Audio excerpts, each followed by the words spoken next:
सहरी का टाइम ऐसा होता है जिसमें हमारे पास इतने ऑप्शंस नहीं होते कि आखिर सहरी के टाइम पे क्या बनाया जाए। पराठा और दही और सालन के अलावा कोई ऑप्शन बचता ही नहीं। तो सहरी के टाइम में झटपट तैयार होने वाली एक रेसिपी मैं आपके साथ आज इस वीडियो में शेयर करूंगी। ये रेसिपी आपके किसी भी सालन को रिप्लेस कर सकती है। सबसे पहले हम एक कढ़ाई में 2 खाने के चम्मच तेल लेंगे और उसको हम गर्म कर देंगे। वो मीडियम साइज़ के अनियन चॉप किए हुए हम इसमें ऐड करेंगे और प्याज को थोड़ा सा सोते करेंगे। जैसे ही हमारा अनियन ट्रांसपेरेंट हो जाए तो फिर हम इसमें आलू ऐड कर देंगे। ये हम एक लार्ज साइज़ का आलू लेंगे।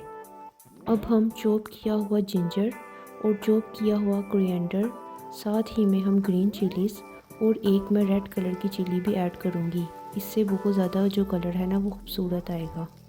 साथ ही यहाँ पे half table spoon salt add हो जाएगा, हाफ़ टी स्पून कुटी हुई लाल मिर्च, हाफ़ टी स्पून ही ब्लैक पेपर, 1/4 टीस्पून हल्दी पाउडर। हल्दी आप 2 चुटकियों के बराबर भी ले सकते हैं। इसके बाद हम इसको अच्छी तरह से भूनेंगे। थोड़ा सा हम पानी ऐड कर लेंगे ताकि जो हमारे आलू हैं वो अच्छी तरह से गल जाए। अब इसको ढक कर पकाएंगे। लीजिए, आलू तो हमारे गल चुके हैं। अब हम 3 अदद अंडों को लेकर अच्छी तरह से फेंट के इसके ऊपर फैला देंगे।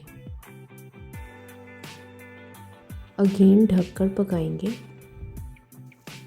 इसके बाद एक लकड़ी के चम्मच से इसको अच्छी तरह से हिलाएंगे ताकि जो अंडा है वो आलूओं के मिक्सचर में अच्छी तरह मिक्स हो जाए। और इधर मैंने सहरी के लिए पराठा भी रेडी कर लिया।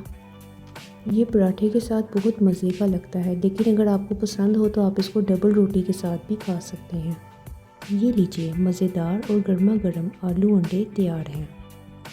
बहुत ही झटपट तैयार होते हैं। आप इसको सहरी के अलावा नाश्ते में भी इस्तेमाल कर सकते हैं। वीडियो अच्छी लगी तो लाइक, सब्सक्राइब एंड शेयर।